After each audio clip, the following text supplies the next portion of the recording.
Ari, alegria enorme ter você aqui. Muito obrigado por ter aceito o convite e atrapalhei sua viagem, né, cara? É isso. Quantas vezes eu tentei vir aqui e não deu certo, né? Hoje Dessa deu. vez, Hoje a oportunidade foi boa. Bacana, me fala rapidamente, cara. E a nossa Bíblia Freestyle? Começando pela confusão, né? Confusão? Como assim, cara? Que confusão foi essa? Quando eu me converti nos anos 90, eu fui ter o primeiro contato com a Bíblia. Eu achei muito estranho. Lembra? Não tinha internet, então eu achei muito estranho você pegar uma Bíblia onde tinha as palavras opróbrio, concupiscência, jactância e tantas outras. Aí já mostra que você é um cara estranho, porque ninguém acha essas palavras estranhas. Essa palavra absolutamente comum no vocabulário do dia a dia. São, com certeza. Não, peraí, eu estou sendo irônico. Mas o crente, ninguém usa, ele é óbvio. repetia as palavras sem entender o que elas significavam. Não, é óbvio, são palavras absolutamente alucinantes, porque não fazem parte do vocabulário do dia a dia. Então, assim, eu quando me converti, que foi um pouquinho antes de você, foi em 88, eu achava aquilo uma alucinação completa. Mas como eu entendia que era a palavra de Deus, eu sequer questionava. Mas você sabe que hoje eu entendo o porquê dessas expressões? Eu consigo, assim, ter uma clareza. Mas, assim, só para terminar o porquê. Na época eu pensei, já pensou se tivesse uma Bíblia escrita na linguagem dos seres humanos? Não tinha ainda a tradução na linguagem de hoje, nem essa nova tradução. Tanto que, beirando o ano 2000, quando saiu a tradução na linguagem de hoje, ela foi rejeitada. Eles enterraram ela, depois fizeram essa nova tradução, que é praticamente uma paráfrase, né? Eu comecei esse projeto em 2011, da Bíblia Freestyle, sem nenhuma ambição, mas eu em casa, no dia de férias, comecei a ler a história e contar como se fossem dois amigos na rua, conversando, e na outra semana tinha televisão batendo na minha porta, né? O pastor que reescreveu a Bíblia. Nunca foi essa a ideia. Eu não pensei na aplicação e nas consequências, mas acharam usos para o texto que eu acabei criando. Como, por exemplo, trabalhar no sistema prisional e trabalhar em clínica para dependente químico. Peraí, mas por que deu treta? Qual foi a questão? Por que não podemos ter a palavra de Deus traduzida para outros idiomas? Não, basicamente é isso. Poderia, mas você recontar, porque a paráfrase é você ler o texto e contar com as suas próprias palavras. Na verdade, toda pregação é uma paráfrase.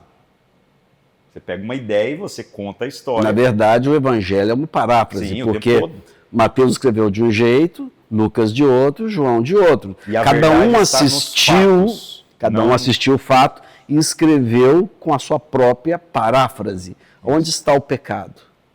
Pois é, não é para ter, né? Ainda mais se a gente está falando da escritura, então se não estiver em desacordo com a escritura, não é para ter nada errado.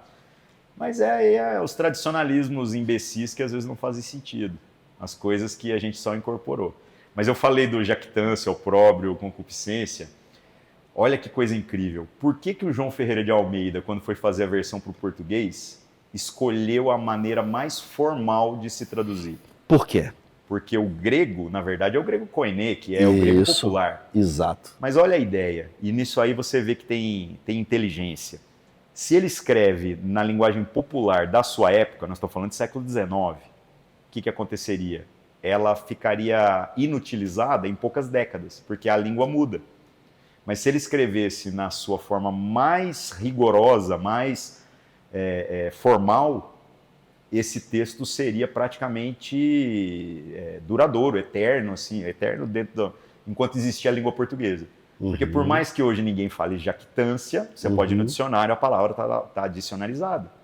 Então você consegue, fazendo uma retradução, só corrigindo algumas palavras, atualizar o texto. O meu texto não dá para fazer isso. O meu texto envolve ironias, piadas, expressões que fazem parte da nossa cultura hoje, que daqui 10 anos não fazem o menor sentido. Então é óbvio, se você for categorizar, o texto de João Ferreira de Almeida é muito melhor do que o meu. O dele vai continuar sendo usado daqui a 100 anos, o meu não. Mas só porque algo não vai ter uma duração maior, ele é totalmente desprezível. A roupa que a gente usa, ela seria ridícula se os nossos avós estivessem olhando como a gente está vestindo. E provavelmente daqui 20, 30 anos vão olhar para o passado e falar: meu Deus, olha as roupas que vocês usavam. Nós vamos rir disso, né? Possivelmente. A gente não ri dos cortes de cabelo, da barba, bigode. e depois as coisas mudam de novo e mudam de novo e nunca param de mudar. Né?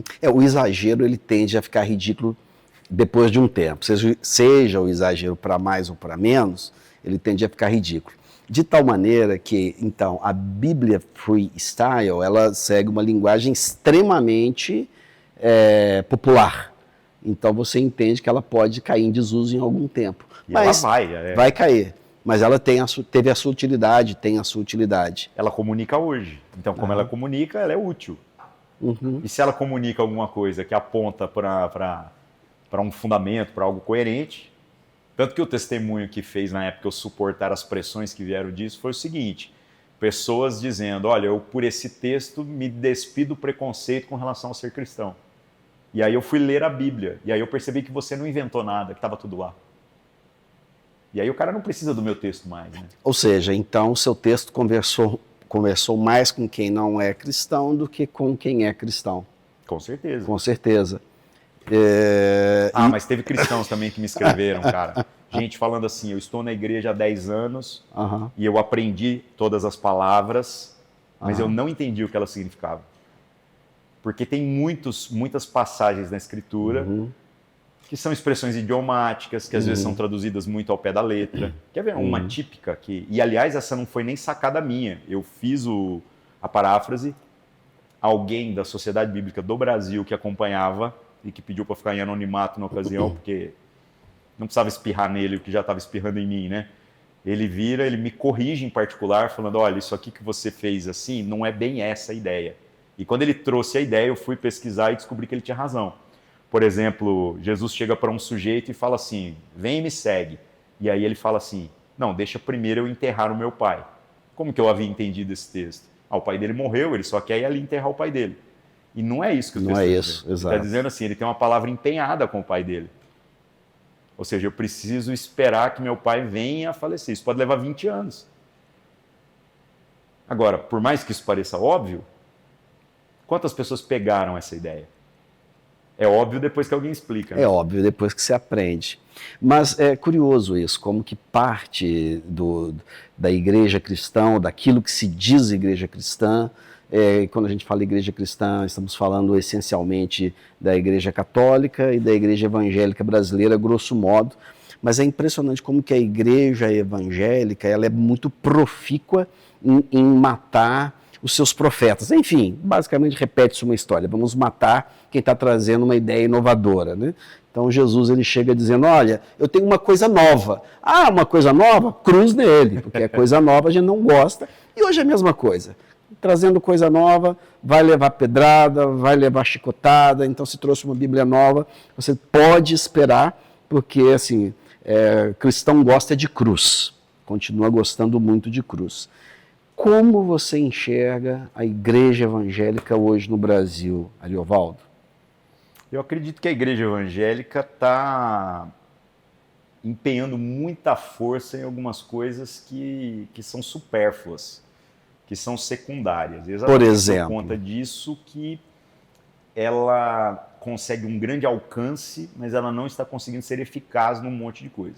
Então, por exemplo, a estética, a influência que ela diz que gera na cultura. Tem gente que acha, por exemplo, que ter festival de música gospel na Globo significa que hoje nós avançamos com a propagação da mensagem do Evangelho. Mas, na verdade, isso não se traduz em números que realmente importam. Uma coisa que a gente tem assim, de dados de pesquisa. As cidades que são consideradas as mais evangélicas do Brasil, olha os índices de violência e de desigualdade, e qualquer outro índice que você quiser olhar aí como representativo daquilo que é uma cidade melhor. E você vai descobrir que não tem nenhuma melhora. Então, como é que você aumenta o número de cristãos de 10% para 30% e a cidade piora? Nós vamos botar isso aí tudo na conta dos outros? Então, sinceramente, é uma cortina de fumaça. Nós podemos estar arrebanhando pessoas para a ideia do que nós representamos. Somos o povo de Deus, somos parte de uma igreja, somos alguma coisa. Mas se isso não afeta as relações da própria vida em sociedade, então eu tenho minhas dúvidas acerca da eficiência desse negócio. O que derrubou o Império Romano não foi o número da igreja. O que derrubou o Império Romano mesmo foi o testemunho dos cristãos. Pessoas que morriam por aquela mensagem, né? Hoje ninguém está morrendo por nada, né? Hoje a gente quer escolher quem vai morrer. Né? Quais são as cortinas de fumaça que você enxerga? Esse crescimento numérico, a ênfase que a gente dá da construção da autoridade em cima de resultados.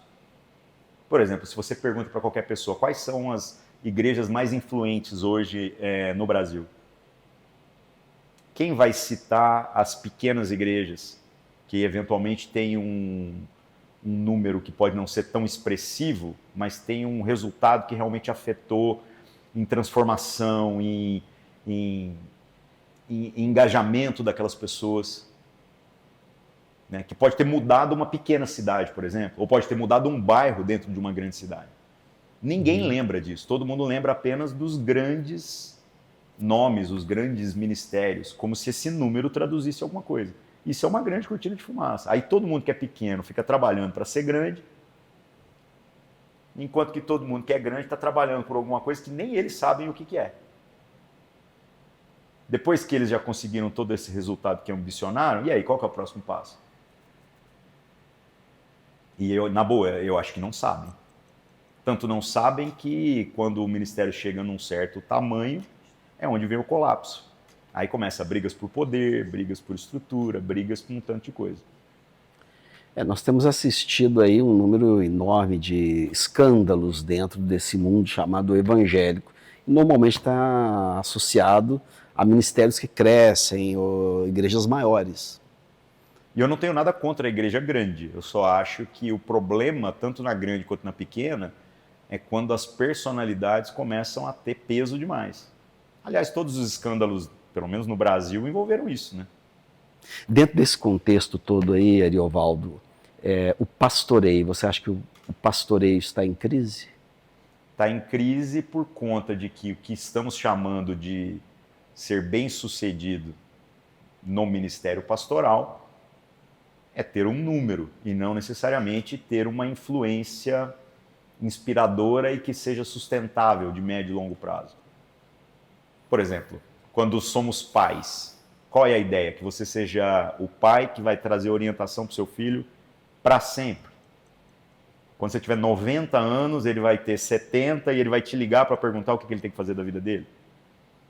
Ou a verdadeira vitória é quando você o emancipa, no sentido de que ele se torne pai. No sentido de que ele agora não tem... Você descansa, ele não tem mais que te perguntar. Muito pelo contrário, ele assume uma responsabilidade de dizer assim, eu começo onde meu pai está terminando. E ele agora pode elevar o padrão. E se houve algum erro da nossa parte, ele pode nos remir.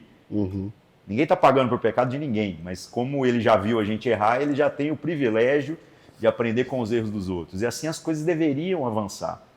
Mas quando nós estamos falando em pastoreio hoje, será que nós estamos vendo esse tipo de coisa? Todo mundo trabalhando por um tanto de coisa, quando chega nesse número tão almejado, seja lá o que ele represente, de repente começam a brigar pelos despojos e os ministérios do jeito que sobem, descem. Mesmo que seja uma coisa grande, uma coisa que envolva dinheiro, estrutura, ou às vezes até em coisas médias e pequenas. Um conflito de egos, né? Um conflito de trabalhar por coisas que... Aí eu olho para isso tudo e falo, eu não consigo acreditar nisso. E não estou dizendo que a igreja está em colapso, eu estou dizendo que isso está nos distraindo. Nós estamos colocando força demais em direções que, honestamente, era isso que, quando você se converteu, você falava, é o que eu espero de Deus na minha vida, é esse tipo de sucesso? Não faz o menor sentido, né? De fato. E qual que seria o ideal? Andarmos mais em grupo, em conselho, sermos pessoas que assumem a responsabilidade de cuidar dos outros, mas a gente saber responder claramente a quem nós ouvimos. Andar em conselho envolve transparência. Hoje é possível um pastor ser transparente? Depende do contexto que ele tiver, né? Tanto que é a minha conversa sempre. Eu falo que eu me tornei uma pessoa perigosa porque eu não tenho nada a perder. Ninguém pode afetar em nada. Eu não tenho nada que possam me tirar. Eu não dependo de visibilidade pública, não dependo de um tanto de coisas. A questão é, isso é bom? Tem lá seus benefícios. Eu posso falar aquilo que eu quero, aquilo que eu penso, isso é maravilhoso. Mas o quanto que eu posso abrir o meu coração para outras pessoas? Então, se eu for apenas o cara livre e aparentemente perigoso, mas eu não for o cara que também tem as pessoas que possam me constranger e que possam também ouvir o meu clamor para que eu rasgue o meu coração a respeito das minhas dúvidas e das minhas crises, com medo de que vão usar isso contra mim. Então, nesse sentido, eu acho que a coisa não está muito bem, não. Principalmente nos contextos que são considerados os mais bem-sucedidos. É um tentando pisar na cabeça do outro, né? Um pastor hoje, quando ele está sendo tentado pelo pecado, ele não pode compartilhar isso com qualquer um. Não pode. Não Mas pode. não seria o ideal ele ter a maravilhoso, liberdade de, né? de contar a verdade ou a Chegar verdade num conselho perigosa? e falar, olha, eu tô com vontade de transar com a irmã do fulano, com a esposa do fulano. Tinha que fazer uma estátua para esse cara.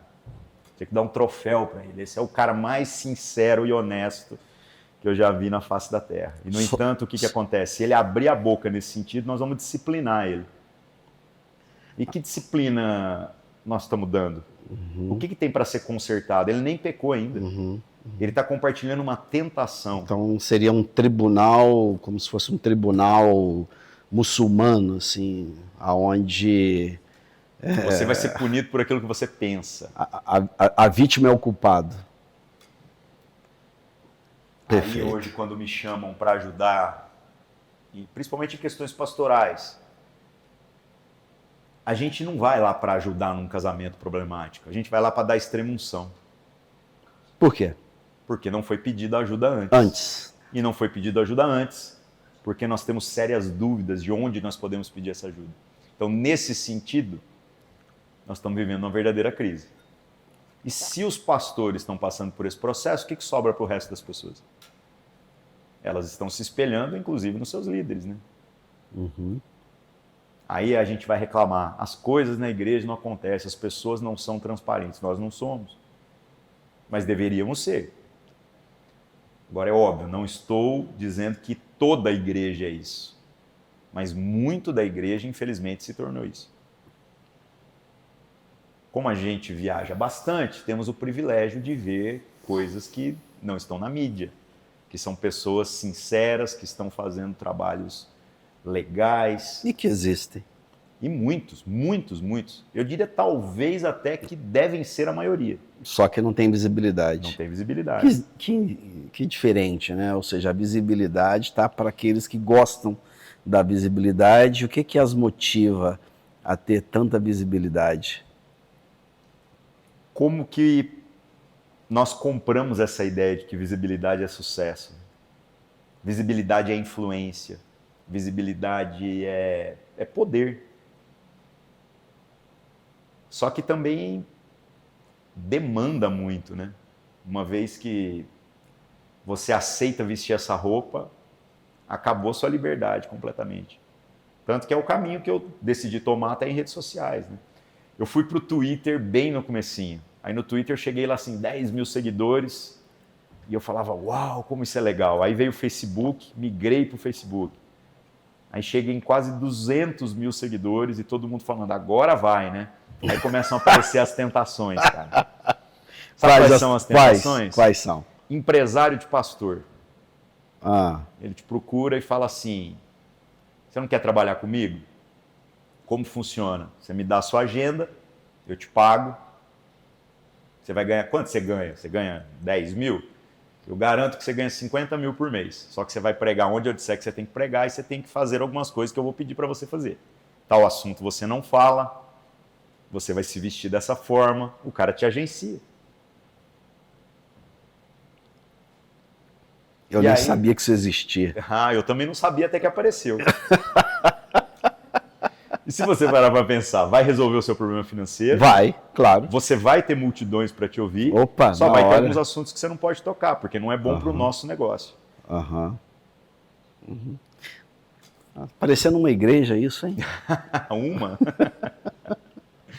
E às vezes aquilo que o cara poderia falar do fundo do coração com toda sinceridade e que seria extremamente impopular. Por exemplo, João Batista não entraria nessa. Né? Com toda certeza. João Batista, um cara que sai denunciando todo mundo, que vira até pro Herodes e fala: "Você tá Seu errado, safatinho! querendo pegar, Safatinho! trocar de mulher, pegar a outra lá, esse cara não serviria." Uhum. Então é incrível como que essas tentações vão aparecendo. E nós aceitamos essa ideia. De repente aí eu estou no Face, vejo que a coisa vai tomando esse rumo, falei, cara, eu vou pular fora disso daqui. Por quê? Porque é óbvio que dinheiro resolve um tanto de problema. É uma ferramenta fantástica e que a gente tem que usar o tempo todo. Quando eu vejo pessoas falando assim da especialidade em ganhar dinheiro, a minha especialidade é gastar dinheiro. O tanto de dinheiro que você conseguir arrumar, eu consigo arrumar um lugar para nós gastar esse negócio. E com inteligência, com propósito e tudo mais.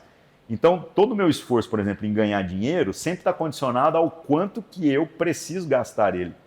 Eu não tenho dificuldade nenhuma. Mas quantas vezes a gente se corrompe pela ferramenta? E aí não é só dinheiro, é qualquer outra coisa. Eu comecei a perceber, por exemplo, no meu caso, que dinheiro não resolveria alguns dos problemas que eu acredito que são parte da minha vocação. Dentre elas é poder falar as coisas difíceis que, eventualmente, no nosso meio, não são tão faladas. Como é ser um cara controverso? Eu não conseguiria Eu não sei entender. se eu escolhi esse negócio, cara. Eu não me lembro de ter acordado um dia e falando assim, já sei. Eu acho que eu não daria conta de estar nesse lugar. Eu não sei como é que eu entrei nesse negócio. Talvez é da vida inteira, deve ter sido isso. Deve ser algum problema cognitivo, alguma coisa psiquiátrica. Olhar a mesma coisa e enxergar. Eu tenho que pedir para Jesus entrar no seu coração, para largar disso. Mas ele não Esse negócio de ser controverso, cara. Mas eu não tenho prazer. Eu acho que a gente tem que orar por figuras como você, João Batista, outro cara controverso. Tem que orar por ele. Não oraram por ele, acabou morrendo, perdeu a cabeça. Precisava de alguém converter aquele cara. Tinha ninguém para ajudá-lo, coitado. Nós estamos querendo salvar o João Batista, né? Ué. Ficava falando demais, tal. Em vez de ir pro culto. Né? Podia ir pro culto. Você já pensou? Vestir o João Batista de fariseu e botar ele dentro do templo? Ele se matava lá dentro. Aí você humilharia o ser humano mesmo. Aí você pegaria tudo aquilo que é de mais precioso de Deus na vida dele. Será que ele mudaria a liturgia? Ou não? Não mudaria. Falar em liturgia, como é que está a liturgia hoje dentro da igreja brasileira? Desfocada, né? Desfocada. Por exemplo, a gente... Dentro da igreja, claro, né? A gente está fazendo o recorte da igreja daquilo que a gente chama de igreja evangélica. E do que está mais na mídia, né? O que todo mundo porque na verdade, obviamente a igreja católica é uma igreja, e obviamente, enfim, tem a igreja que não tem templo, a gente sabe disso, mas estamos falando do mainstream, né? Daquilo que convencionou se chamar igreja brasileira. Como é que você enxerga essa liturgia? Olha o paradoxo. Nós temos referências muito fracas a respeito do que vem a ser uma boa liturgia.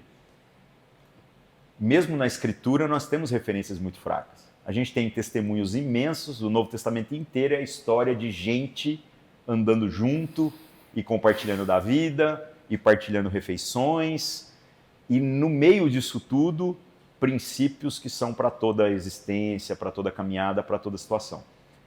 Não havia uma ordem? Claro que havia. A vida de um judeu médio no primeiro século é extremamente até monótona. No sábado ele vai para a sinagoga ou para o templo, participa de todos os ritos. Então haviam ritos. Ninguém rompeu com o sistema. No domingo eles se reuniam com a igreja. E aí nesse domingo, e daí veio a tradição de que o culto fica o domingo, a galera fica inventando história, porque o Constantino, eu falei, mas está lá no livro de Atos, que no primeiro dia da semana eles se reuniam. O primeiro dia da semana é domingo. E eles se reuniam no domingo porque sábado tinha que ir na sinagoga. Quando o evangelho chega para os gentios, os pagãos, só manteve a tradição. Agora pensa, Na escritura a gente tem referência assim, cantaram, na outra tem comeram, fizeram a ceia, na outra tem partilharam da palavra, e de uma maneira tão legal, mas tão legal, que numa das pregações de Paulo, um sujeito dormiu na janela, caiu e morreu. Então, que maravilha, né? Aí teve que orar para ele ressuscitar, e ainda ressuscitou, né? Hoje não, hoje a gente perderia o alvará de funcionamento da igreja, porque matou um cara no meio do culto. Bom, o que acontece? As referências do Novo Testamento sobre liturgia são mais sobre o que não fazer do que sobre o que fazer. Então, as cartas de Paulo, por exemplo, principalmente a carta à igreja de Corinto, né? É só porque eles estavam fazendo tudo errado. Quando vocês juntam para encher a barriga, vocês não têm comida em casa, não? Vocês estão aqui para partilhar o pão, então é para esperar o irmão, é para fazer junto. Se não for fazer junto, come na sua casa. Tem um que está bebendo demais, está ficando bêbado com o vinho, não entendeu que o vinho é para ser partilhado, e não para que você se embriague dele. Né? Entre vocês não há uma fraternidade real. Tinha um sujeito que estava pegando a mulher do pai, estava arrumando um rolo com a madrasta dele. Aí a gente vai tirando as referências de tudo que a gente não deveria ser. E aí nós vamos definir qual é a nossa liturgia a partir daquilo que não é. É difícil demais. Aí vem a grande teologia reformada, da qual eu sou um admirador e um estudioso. E eu falo que eu sou recondicionado, porque aí, em alguns pontos, eu falo, opa, eu queria entender isso daqui. E nós criamos o princípio regulador do culto. Maravilhoso, né? Então, o culto, para ser um culto, precisa estar embasado na Escritura. Só que a Escritura só fala sobre como não deveria ser, e não necessariamente sobre como deveria.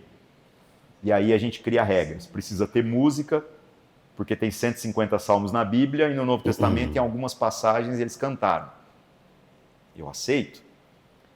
Mas dizer que tem que ter música é muito forte, porque fica parecendo que o dia que não tiver música, não houve culto. E eu não tenho certeza se eles cantaram todas as vezes que se reuniram.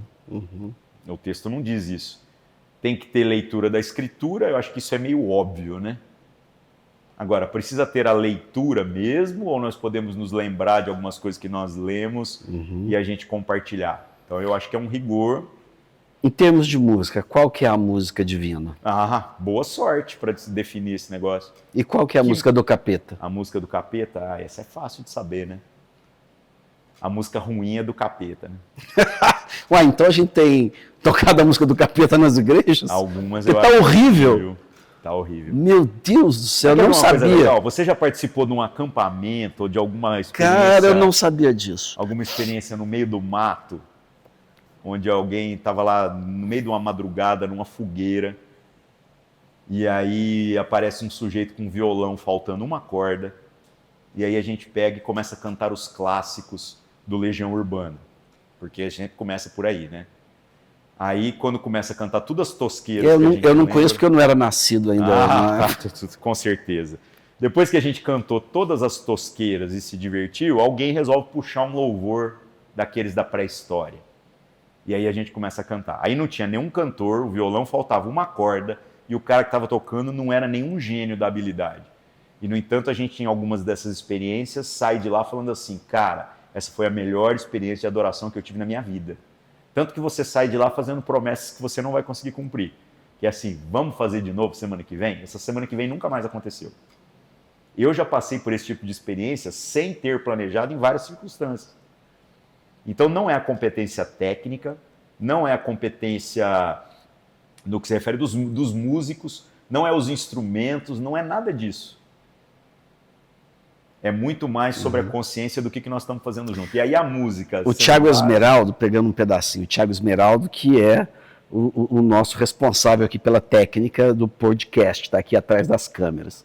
E ele me contando, né, Thiago, que levaram a mensagem até uma determinada comunidade indígena, que eu não lembro o nome, não sei se eram os Siuxes, né, não eram os Siuxes, Carajás, Chavantes, alguma coisa, e cantaram as músicas. E aí o indígena perguntou assim, mas vocês não disseram que esse Jesus é alegre, é um cara legal? Por que as músicas então são tão tristes? Eu falei, cara, eu sou indígena, descobri. Porque eu acho um horror, cara. A maioria começa, em vez de louvar, a chorar. Cara, que horror é isso? Um negócio terrível, em vez de serem músicas essencialmente alegres. Por quê? Porque eu estava morto E agora eu estou vivo. Eu ia para o inferno, ser chifrado pelo capeta. Agora eu vou para a vida eterna e estou chorando. Não bate para mim. Não fecha a conta. Não fecha essa conta. Era para ser assim, cara, tem que ser um samba, uma música muito boa, uma coisa de pular, porque aconteceu uma boa nova. Me parece que aconteceu uma má notícia. Qual? Estou salvo! Cara, é um negócio terrível. Eu normalmente saio. Falo, não aguento isso daqui. Se me pagar, eu assisto, mas é muito ruim. Não aguento, cara. Enfim, talvez você goste, não sei. Não. Eu estou colocando a minha opinião. Eu fico assim... As coisas inspiradoras não estão geralmente nesses clichês, não estão nesses enlatados. E, no entanto, quando você pega a crise até das igrejas pequenas, eles ficam olhando para isso e se comparando. Em que sentido? Talvez resultado, número, mídia na internet. A gente tem uma igreja do Sal da Terra em Salvador. E tem uma igreja lá num bairro chamado Valéria, que é o bairro mais perigoso de Salvador. A última vez que eu fui lá foi até bem tranquilo, eu só vi um homicídio, né? Então, eu nem vi, já estava morto quando eu cheguei lá, né? Não, estou falando assim, é um bairro complicado. E tem uma igreja nossa lá. É fantástico. É periferia, é gente com fuzil na rua, aquela coisa assim. E é muito diferente, por exemplo, da periferia Rio de Janeiro. É muito explícito a coisa. Aí essa igreja lá... E o tipo de louvor lá deve ser música baiana, étnica, com letra, louvando ao Senhor. Ser.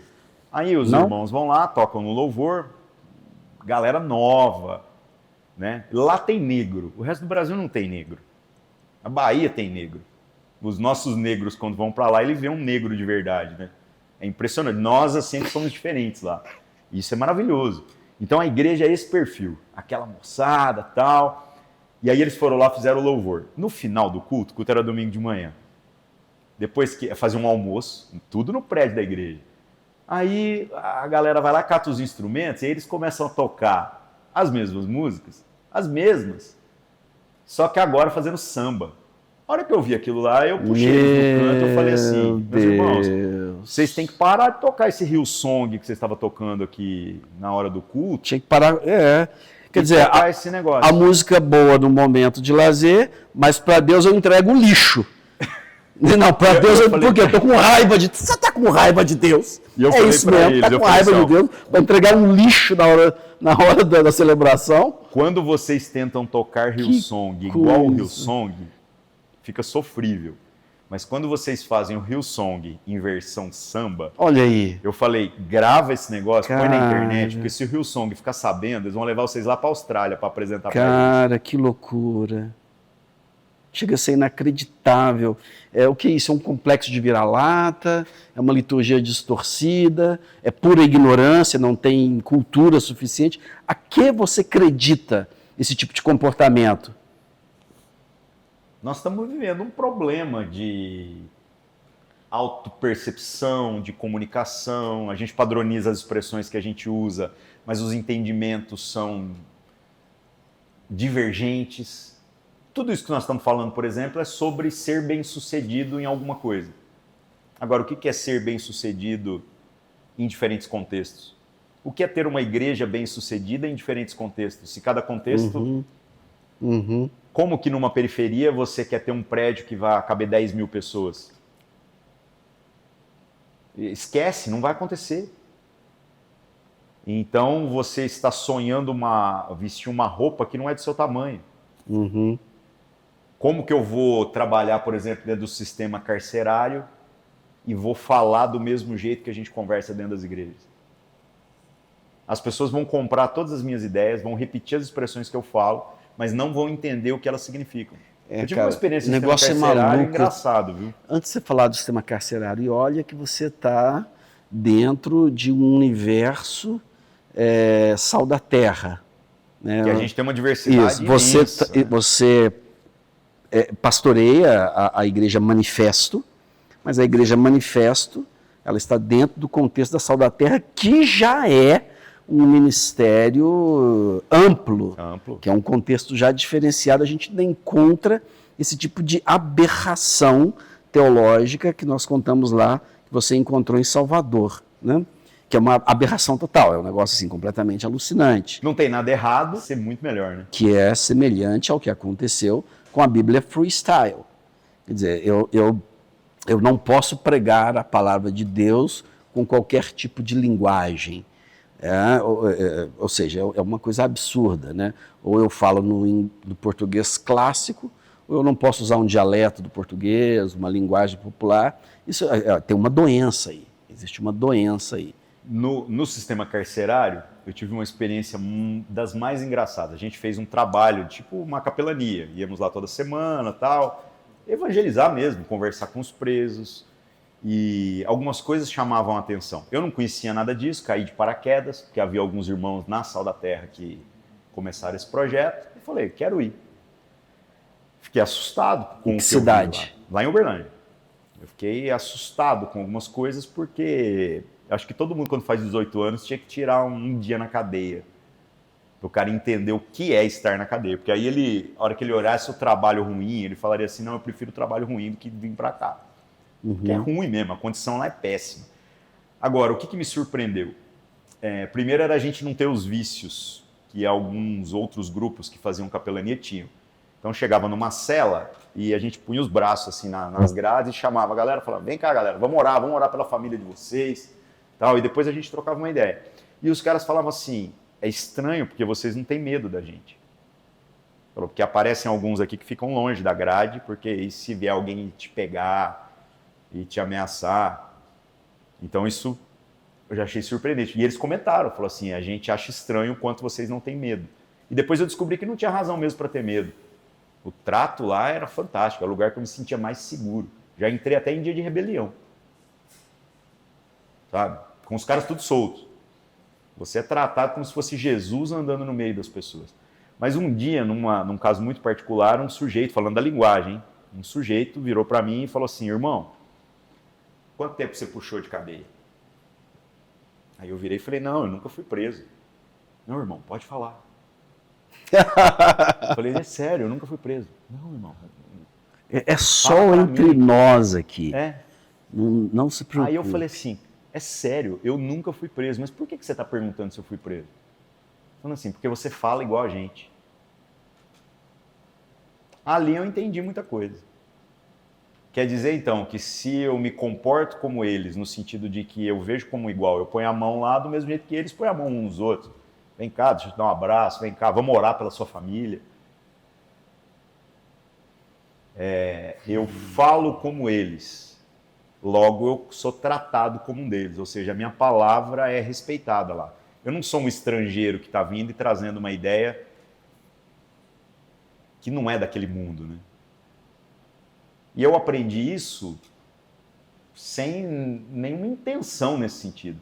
Foi um privilégio experimentar desse tipo de situação.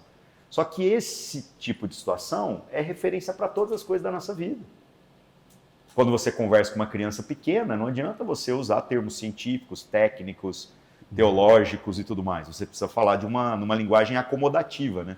Uma linguagem que aquilo que você vai transmitir, por mais profundo e complicado que seja, precisa ser oferecido de uma maneira pedagógica e clara, e que não seja mentira. Você pode até contar uma fábula, mas ela precisa ser verdadeira. Ela precisa ter um princípio verdadeiro. Só que parece que, fora alguns contextos muito específicos, nós somos totalmente intolerantes a isso. E a ignorância é um problema de comunicação. Mas assim, agora só cá entre nós, eu vou até pedir para desligar a câmera. Você ficou preso quantos anos? Ainda nenhum, mas vai chegar a hora. Sabe que o pastor Paulo Borges, ele vira para mim e fala assim, né? A gente conversando fiado uma vez na mesa, e aí ele me fez uma pergunta que ninguém tinha feito, assim, né? Ele falou assim, você já foi processado? Eu falei, processado não, mas ameaçado de processo, de receber notificação extrajudicial já 2 vezes. Aí ele, não, você está brincando. Eu falei, é sério. E quem foi? Um foi um cara de um portal evangélico e o outro foi um pastor. Claro, claro. Ameaçar a prisão é sempre um evangélico que vai fazer, né? Aí o Paulo virou para mim. Sempre um irmão, dificilmente. O Paulo virou para mim e falou sempre assim: um inimigo. Tô precisando andar mais com você, Ari. Nunca tomei nenhum processo. Falei, não queira isso, meu irmão. Porque a dor no coração não é nem da ameaça de processo, a dor é de quem te ameaça de processo. Isso, claro, exatamente. Que coisa doida, né? Estamos vivendo tempos difíceis nesse sentido. Mas, ao mesmo tempo, a gente não ficar olhando também só para a desgraceira. Poxa, a igreja está excelente, cara. Só não dá para olhar para ela pelo Instagram. Só não dá para olhar ela pelos portais de notícia. E nem para os grandes prédios que a gente vê com as fachadas na nossa cidade. A igreja é outra coisa. E ela está lá, está viva, cheia de gente que está vivendo coisas extraordinárias. Cheio de gente que está pondo o coração nisso. Gente que pode estar com a música ruim, com a liturgia ruim, mas está querendo acertar. E tem espaço para mudança, para esse acerto. Talvez nós vamos ter que superar a síndrome de vira-lata, como você mesmo disse, de achar que nós temos que fazer como todo mundo está fazendo. E é difícil isso, né? Mas hoje as coisas estão mais rápidas, né? Bom, você pegou a época em que o uso da bateria no culto ainda era discussão, né? Cara, eu peguei a viradinha. Eu peguei a virada, de verdade, assim, eu peguei o ano de virada, digamos, colocaram a bateria e não tinha baterista.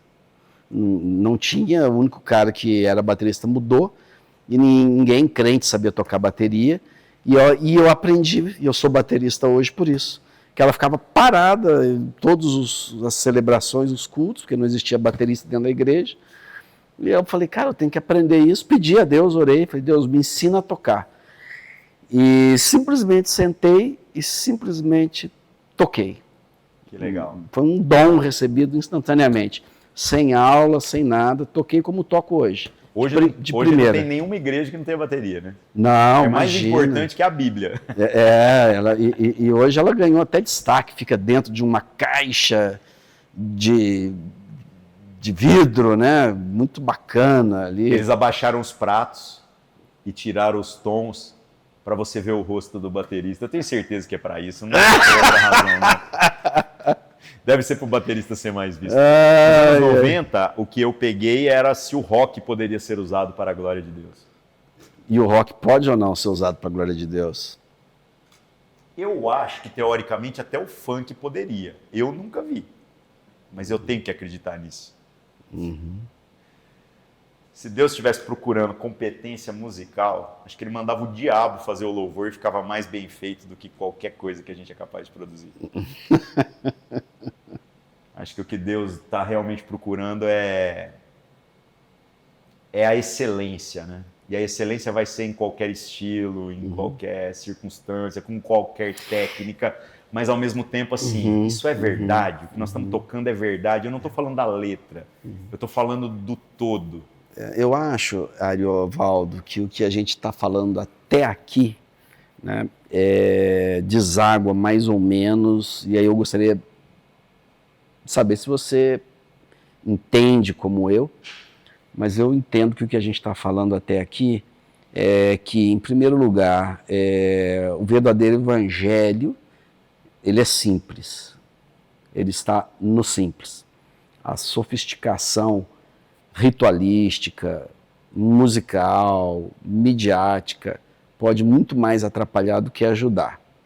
E como nós estamos vivendo hoje uma sociedade midiática, é um fenômeno que não tem como mudar, a sociedade é midiática e será cada vez mais, a vida é editada e vai ser cada vez mais, acaba que isso tem contaminado o evangelho por meio da contaminação das igrejas. Então as igrejas buscam essa mídia, essa superexposição.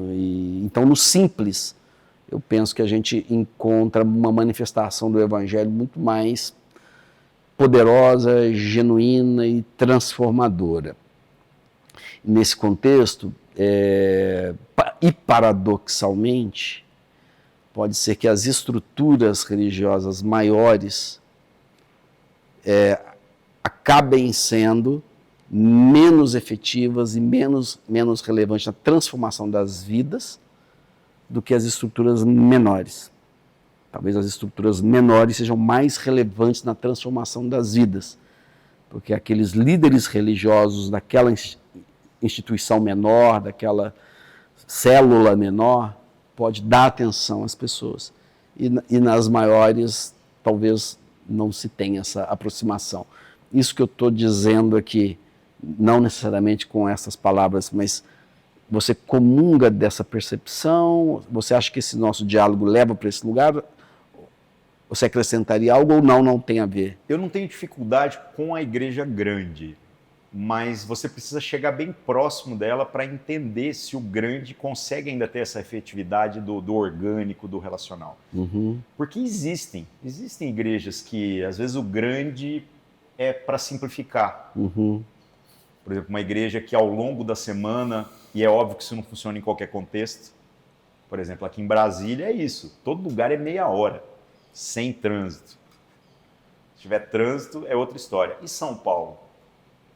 São Paulo fica assim, qual que é a distância? Não, a distância não interessa. Porque às vezes você está a 5 quilômetros e é 2 horas. Como então que ter um lugar onde centraliza tudo vai ser mais eficiente do que estar espalhado em todos os lugares da cidade? Então eu já vi igrejas que às vezes têm uma estrutura grande, mas que conseguem ter uma vida orgânica em grupos menores que fazem uma série de atividades ao longo da vida. E aquela estrutura grande é só um lugar onde se junta o todo. Então eu não sou um crítico do tamanho, mas eu acho que o tamanho gera outros desafios que talvez a gente não tenha feito a conta no começo e que talvez são problemas que nós mesmos criamos. Por exemplo, uma coisa é você ter 3 filhos, outra coisa é você ter 5 filhos. Não é mais o mesmo carro e nem a mesma casa.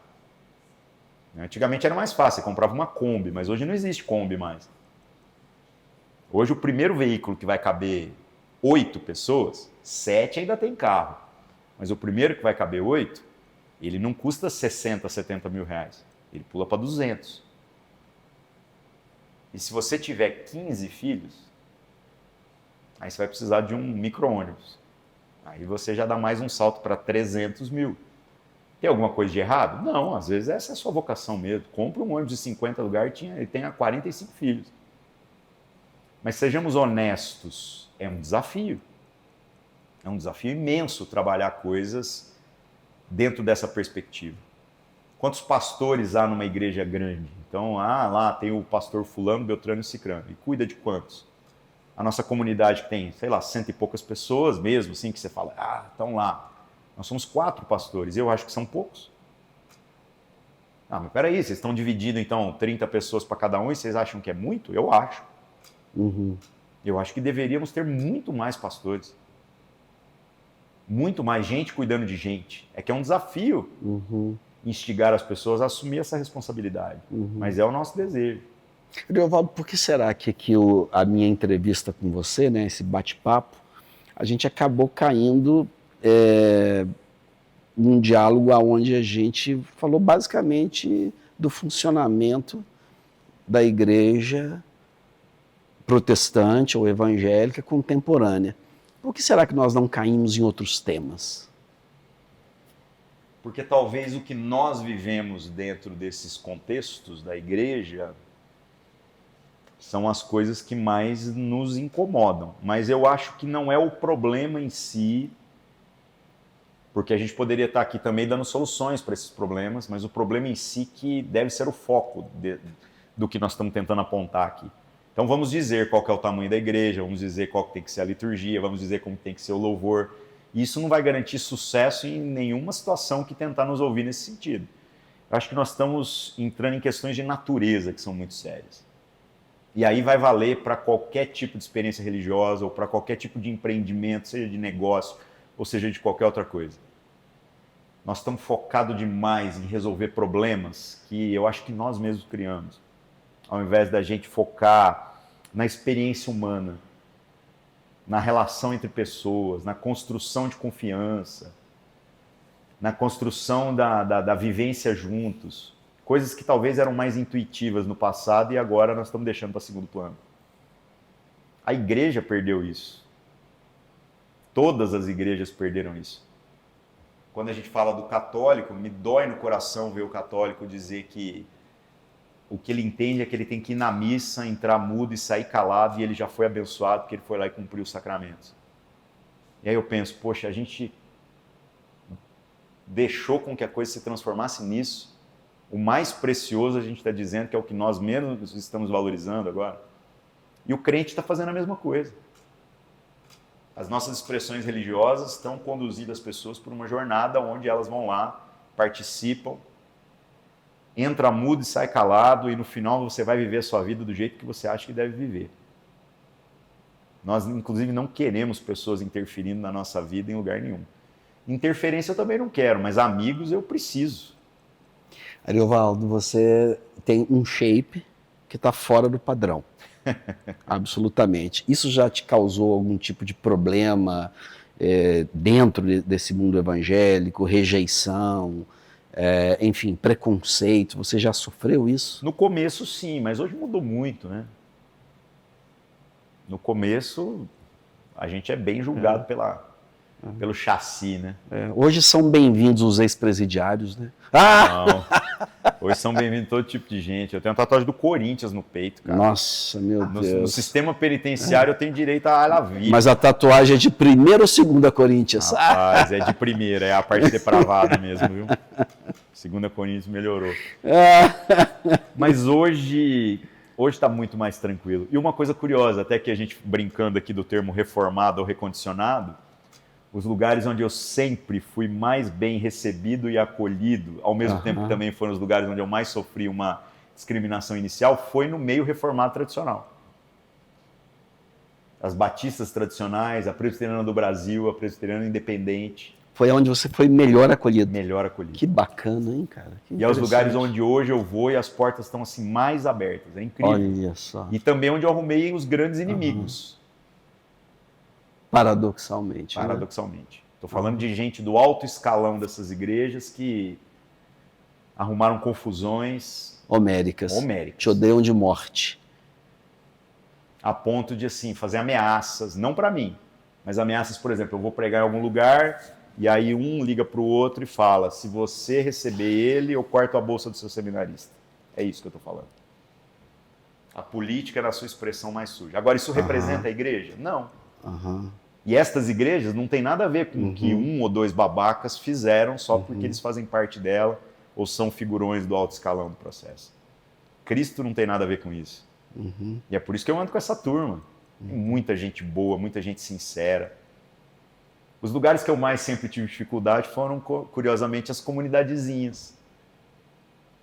Que talvez são expressões que surgiram por conta de estar cansado desses sistemas, mas a gente também, quando vai tentar ser a resposta para aquilo que a gente achava que era incoerente, tem o desafio de se vigiar, porque às vezes a gente pode se tornar pior do que aquilo que a gente criticava. Ou seja, estamos lascados, né? A nossa comunidade está lá, nós temos 22 anos que estamos plantados, dando errado para a glória de Deus há 22 anos. Aí eu uso uma frase do Rubem Alves para explicar o segredo do nosso sucesso. Nós chegamos onde chegamos porque tudo que nós planejamos deu errado. Não tem absolutamente nenhuma fórmula de sucesso para ensinar para ninguém. A única coisa que eu digo assim, nós acertamos, e não foi mérito próprio, foi assim, numa palavra bonita, sorte, numa palavra mais precisa, cagada mesmo, foi a construção dos relacionamentos. Era um grupo de amigos que aprenderam a ser amigos mesmo. Isso deu a base para todo o restante. A ponto da gente poder brigar, e brigamos, viu? E brigamos até hoje. Mas em favor, não contra. Em favor. Isso fez toda a diferença. Só que todo mundo fala, vocês precisam mostrar mais a igreja de vocês lá. Eu falei, pelo amor de Deus.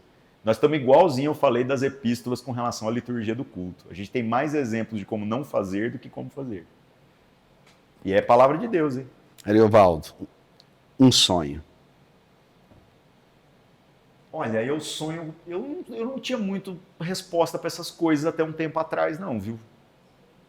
Eu tomei até uma bronca uma vez numa consulta psiquiátrica, fazendo uma avaliação.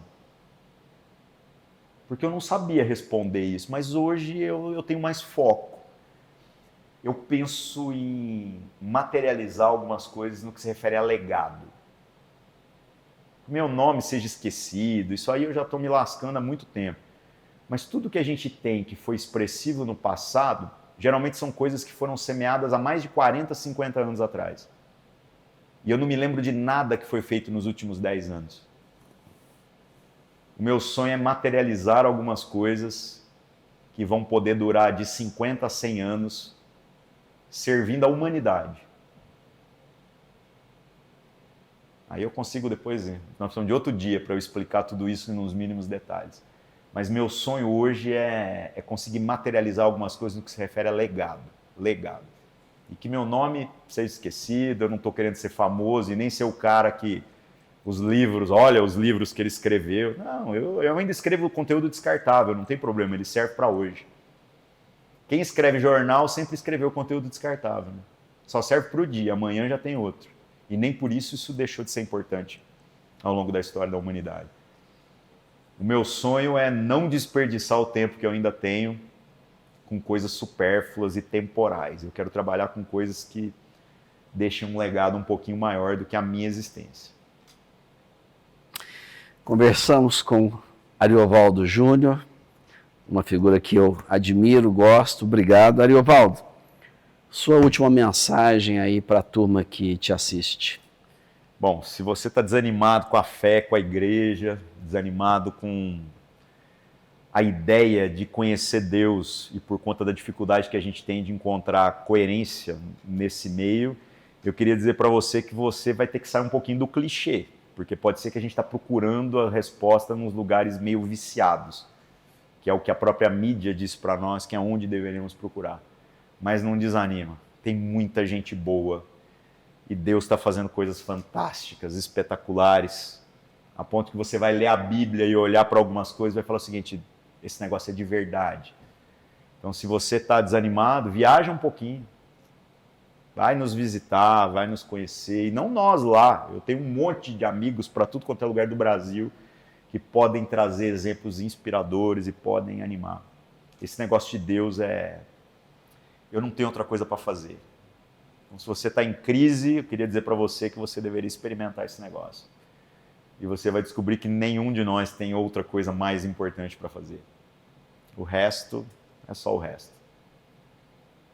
Queridão, se algum cristão te prender, eu vou lá te visitar, tá bem? Na Papuda vai ser? Sei lá. Vai onde nada, for. vai ser num presídio de 5ª categoria. Pode ser, mas eu vou, sabe por quê? Interesse próprio. Sabe por quê?